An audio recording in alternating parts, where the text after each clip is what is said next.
Hello, my name is Sydney and I'll be attending medical school fall 2020. In today's video, I'm going to share why I chose to take gap years as well as how I spent that time to really build myself up as an applicant. There isn't a one-size-fits-all to if or even how you should take gap years, but I hope my story puts into perspective how powerful gap years can be. If you find value in this video, please let me know by leaving a comment on something that you're excited about, whether that's developing a skill, a relationship, or a hobby. Or you can also give this video a thumbs up. I basically hit you with the equivalent of calculating the lowest score you can get on an exam to still get an A in the class. But anyways, since this is a reflection for myself, timestamps will be in the description below. Without further ado, let's begin.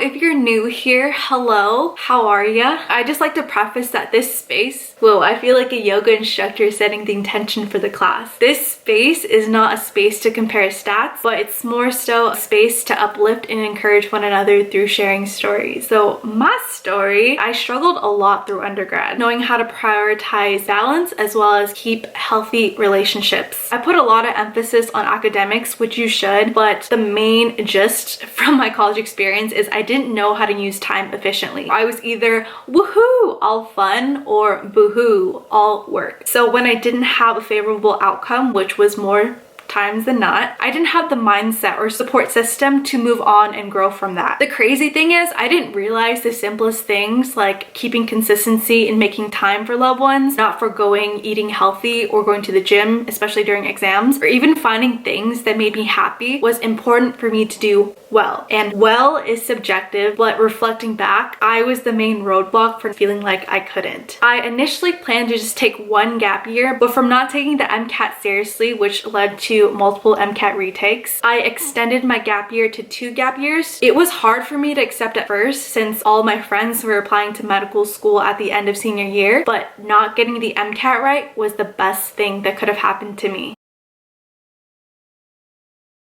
So my goal was to make the most of my extra year. First and foremost, I had to nail the MCAT. Second, I wanted to amp up my clinical experiences. I wanted to work to rebuild my self-esteem and just learn how to be true to myself, no longer doing things for people at the expense of my health and happiness. Another goal was to apply to medical school, knowing I gave it the best shot I could. I also wanted to improve the relationship I had with my family. Lastly, I just wanted to do things that made me happy, pursue passions or hobbies that I always wanted to try but felt like I didn't have time in college. I'm going to list all the tips I mentioned in my previous video as a general framework on how you could focus your gap year if you wanted to pause to read or even pause to watch it. Plug.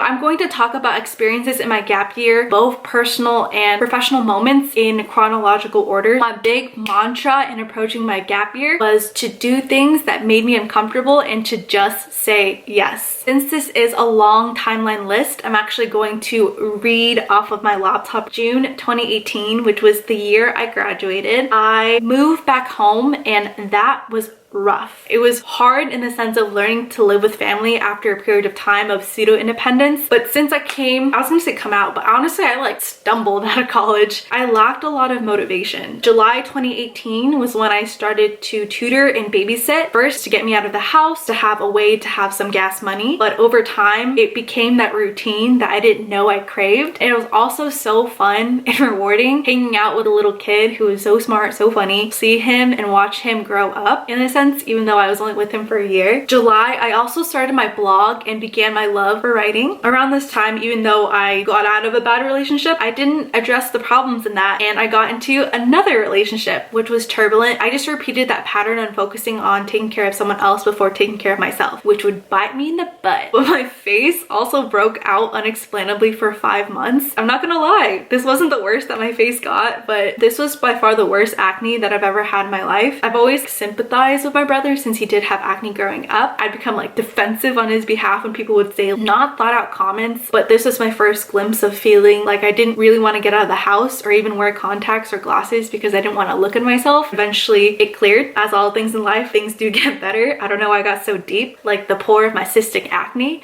but moving right along. This time was dedicated to full-time studying for the MCAT. I gave myself 4 months just to get it right. But like I mentioned, the relationship was so turbulent. My 4 months shrunk to 2.5 months of studying, but we got it done. Just to get myself out of the house, I also shadowed 2 doctors, primary care physician, and I also shadowed a doctor who did house visits. August 2018, I also became a digital health coach for an organization at my undergrad institution. And essentially my role was to catch up with her weekly, share nutrition plan, fitness plans, reflections, to have a buddy accompany her as she was incorporating more changes to her habits in order to lose weight. September 2018, I don't know, I kind of just put myself on a whim, but I saw that there is a clinical research associates program in the emergency department. Normally you're supposed to be an undergrad in the area and enroll in a course, but I just expressed curiosity and I reached out to the director. He invited me to one of their meetings where I got to meet all the directors, and they eventually let me be on the team. October 2018, I applied for a volunteer position in the free clinic associated with the medical school. I actually did not get into the program, but this was a win in my mind because this was the first time I stepped away from a rejection, not internalizing that I just wasn't enough. I kind of just walked away of like, okay, that happened. I also got a really good blog post out of that. I titled it Reject Rejection. October 2018, I reached out to a director to show appreciation for a patient pen pal program that she hosts annually from our exchanges. And not gonna lie, like we put a little bit of our hearts in the emails about our stories about loss. She allowed me to be a part of our program. I began writing to my pen pal, which I still write to this day. But during this time, something that I do have to note is I reconnected with a lot of friends. I started working out and going to core power yoga with my friend Kevin, and he was kind of like my medical school application rock since he went through the process before. December was when my grandma had her first ER scare. This was the first time, especially coming home, that I became more active in taking care of her. This was super scary since she's a very hardy woman and she's never ever had to go to the hospital for any reason.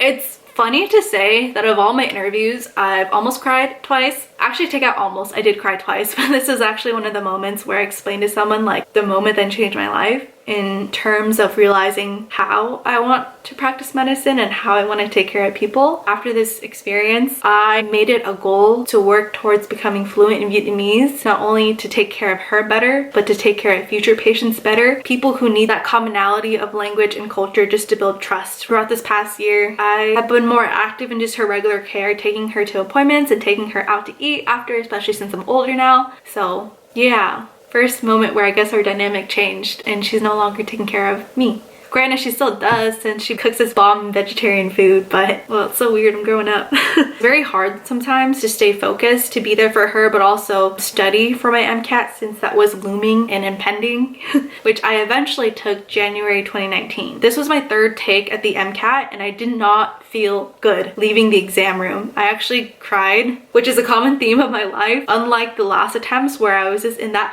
woohoo, because there is that 1 month hiatus where you don't know what you scored, so why worry? I was just a worry ball that whole month. To distract myself, I became really involved in competing in a cultural pageant to participate in and speak in only Vietnamese. Since I am the nerd that I am, I needed a goal to study for in order to keep myself accountable to learning Vietnamese. February 2019 is when I competed in that cultural pageant, and at the end of February, I received my MCAT results. My mom is so cute. We didn't get my raw reaction since she missed the recording button, so this is actually a reenaction. I was still riding that high of like, what the heck? So that like weird like, is real. What you get, Sydney? I got woo! A 517. Oh my goodness! Yay! Joy! Oh my god! Wow. The end of February was my time to find employment. I also still trickled in a lot of volunteer experiences. I met so many people through the pageant. I started teaching Vietnamese at 2 Viet schools. Cool thing is, the principal of the new Vietnamese school was a doctor. I shadowed him and he was a hospitalist or an internal medicine doctor in the hospital. Through this cultural pageant, I don't know, I guess because I was one of the older girls, I became like one of the big sister mentor figures for them. So we got really close and we did a lot of historical commemoration vaccination events. This is cool. I got to publicly speak, sharing the story of Hùng Vương at the Yếu Tố Hùng Vương event, where we commemorate the first kings of Vietnam, so I got to speak in Vietnamese. Theo truyền thuyết, người Việt xuất hiện khoảng 5.000 năm trước. Ông Lạc Long Quân thuộc dòng dõi Rồng, lấy mà Âu Cơ thuộc dòng dõi Tiên, sinh ra 100 trước. I also planned a cultural fair event where I made an educational game for little kids. There's 3 little buckets, the North region, Middle region, South region of Vietnam. On beanbags, I would paste different foods, cities, attire, and it was up to people to figure out where each thing originated from. Fun fact, pho came from the North. I did something I always wanted to do, and I started a YouTube channel. I posted my very first video in March. Hello, my name is Sydney, and I'm making an intro because I don't know. I took quite a hiatus before becoming regular around like November, but I'm so happy that I started this since I love it. On a sad note, I lost my childhood dog. He was 15, and this clip is just something else. My mom wanted to just cheer us up since we were all like really glum. She just wanted to have a happy memory. So she started recording me saying like, hey, look over here with TJ, and I'm just mid-cry because I do that a lot and it's just a sad time. TJ nhớ cái hiking trail không? 15 years with us, TJ. You have a good life. But at the end, since my face was just looking a wreck, she was just like, how do you delete this? There was also a keynote speaker event for Black April, which is a very important date for the Vietnamese, which signifies the fall of Saigon. I got to attend the event, moderate in terms of like walking around with the microphone. That event was hosted for a very famous Vietnamese American novelist, Viet Thanh Nguyen. Around this time, I also ended that relationship that was really bad.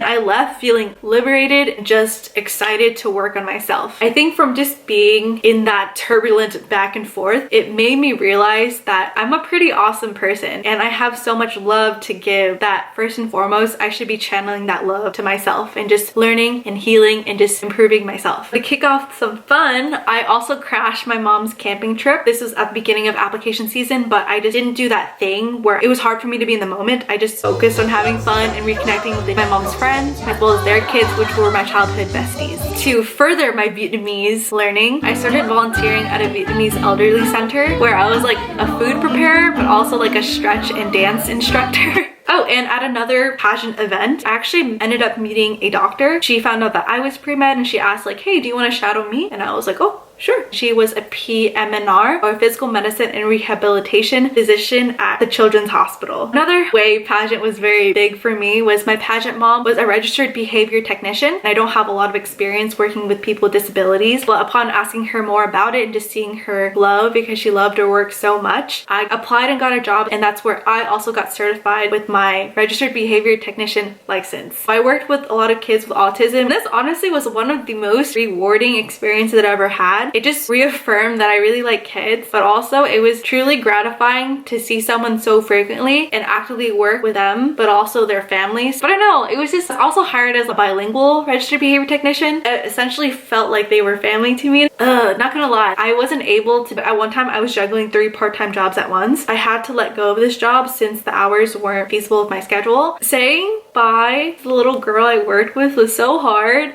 Theme crying, but I ended up leaving her house crying because of just how impactful that experience was and just how much I was gonna miss her. So yeah. The reason why I had to say bye to that job was because I was transitioning to full-time for my job that I currently have now, where I am a clinical research coordinator for an immunology facility. Since our department is so small, I love how many roles Just kidding. I love how many roles I can take over and just learn. So a lot of screening, recruiting, consenting, just working with people on a team is something that I've never really had in that work infrastructure. There was a lot of flexibility and a lot of molds to which I could fold into. For example, I have a lot of familiarity with healthcare database systems like Epic, study tracking, or even like writing and amending IRB protocols. And this job also put me in a lot of different clinical environments. Majority of it, I was at the research facilities, but on other days we had procedures with doctors, and I also got got to go to the children's hospital as well. So in a way, I got to shadow, since it was built into my job, an interventionalist radiologist and help her with procedures, and 2 doctors who were pediatric allergy and immunologist. I kind of got to see how food allergy affects not only the kids but also the parents that raise these kids. Just a lot of eyes opening, you know what I mean?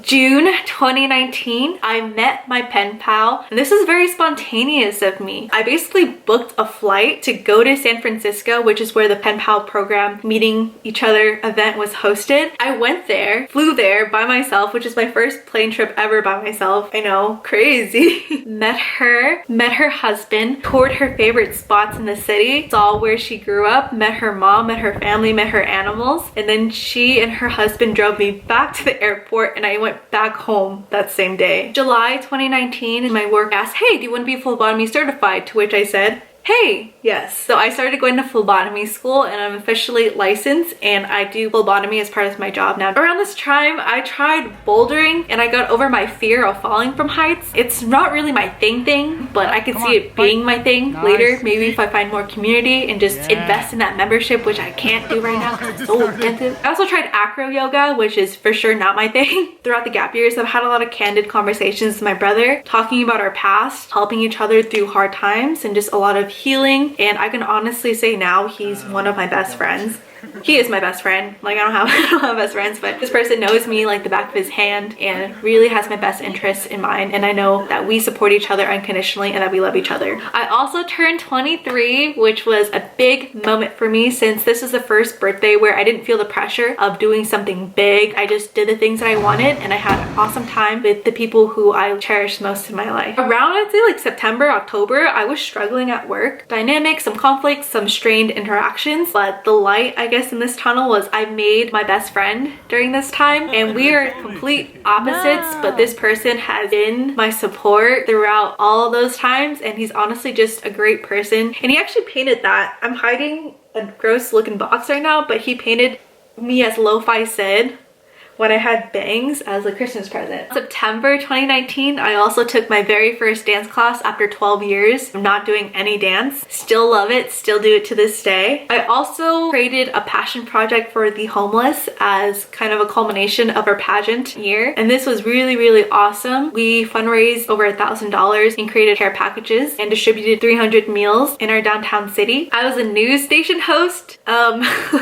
Which is funny but cool since like I don't know, it was cool to see the kind of the behind the scenes portion of that. I can say this now since we good now, but I also had a falling out as well as a rekindling with a good friend that I had. So glad that everything worked out and that we kind of understand where each person was coming from. And this year was very important to me because for the first time, I'm very long overdue for this, but I sought help for mental health and I also became open to faith. And this is kind of after the fact, but I applied to medical school during my first gap year. Some new experiences. I traveled alone for the first time, and I also went through the process of just compiling everything, creating all my statements, my applications, and I just submitted it. I'm not worrying about how this would read compared against other people, feeling like this is something I'm really proud of because this is me. So you know we can't have a sappy video without having a big sister or Sydster moment, but just reflecting, and these videos are for me too, so hey future Sid. I probably did and grew the most during this last gap year than I did the past 4 years of college. This time was just so important for me, understand myself as a person and just heal, which then allowed me to thrive. People take gap years for all different reasons. There's no wrong or right reason to. There's only your reason to. At the very beginning, when I was kind of a little shaken up from college, I actually had someone say to me, do you know what your problem is, Sydney? She said that I was passive and by not going for it, I would not be successful like her, which hurt, but I could see where that person is coming from, why they would see me in that light. But this person didn't really know my motivations for why I wanted to do a gap year, my different goals, and just what I was going through in my headspace. Even after that comment, I feel so assured that taking that extra gap year was the best decision for me. So if you're starting your gap years, planned or unplanned, know that you never have to justify why, and that ultimately this is your journey and you'll be where you're meant to be. I can't imagine my life without the conversations, the people, the experiences, and honestly the laughs that I've had this past year. So if you're going through it feeling lost or unmotivated and just want someone to talk to, I'd love to know through a comment or through a personal message on my Instagram. As always, I hope you and your loved ones are staying safe and healthy. Thank you for watching, and I will see you next time.